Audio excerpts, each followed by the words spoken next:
السلام علیکم ورحمۃ اللہ وبرکاتہ۔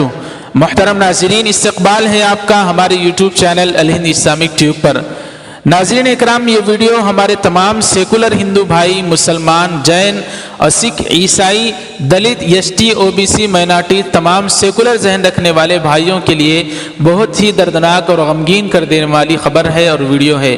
ناظرین اکرام، جیسا کہ آپ حضرات کو تو معلوم ہی ہوگا کہ 9 نومبر 2019 بروز ہفتہ ہندوستان کی پارلیمنٹ نے بابری مسجد کی جگہ کے متعلق فیصلہ سناتے ہوئے اور تمام حق اور تمام ثبوت مسلمانوں کے حق میں ہونے کے باوجود یہ جگہ ہندو پکش کے حوالے کر دی گئی اور مسلمان امن پسند تھے اس لیے خاموش رہے اور امن کا ماحول برقرار رکھا۔ لیکن ناظرین اکرام، ہندوستان کی پارلیمنٹ نے فیصلہ سناتے ہوئے بھارت کی پارلیمنٹ نے کہا تھا کہ 3 مہینے کے اندر بابری مسجد کی جگہ رام مندر بنانے کے لیے ہندو پکش کے کہا تھا کہ وہ ایک کمیٹی بنا دے، ایک کمیٹی تشکیل کر دے۔ تو ناظرین اکرام، آج 5 فروری 2020 بروز بدھ یعنی چہارشنبہ بھارت کی پارلیمنٹ میں کھڑے ہو کر نریندر مودی نے اعلان کیا۔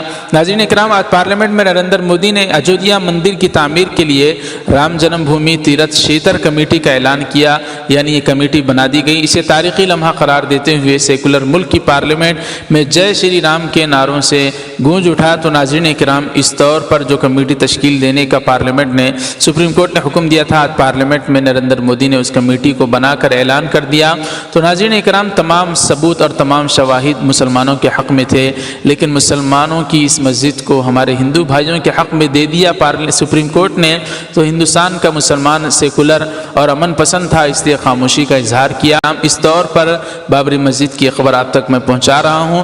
اس سے پہلے بہت ساری ویڈیوز بابری مسجد کے متعلق جھوٹی اپلوڈ کی جاتی رہی اور اب بھی ہو رہی ہیں۔ ان ویڈیوز کو آپ حضرات ان لائک کریں اور ایسے چینل کا بائیکاٹ کریں کہ جو حق کی خبر کو چھپا کر جھوٹی اور من گھڑت خبریں چلا رہے ہیں۔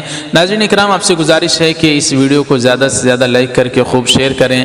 ہمارے چینل الہند اسلامی ٹیوب کو سبسکرائب فرما کر بیل کے آئیکن پر کلک کر دیں تاکہ آنے والی ہر خبر آپ تک آسانی سے پہنچ سکے۔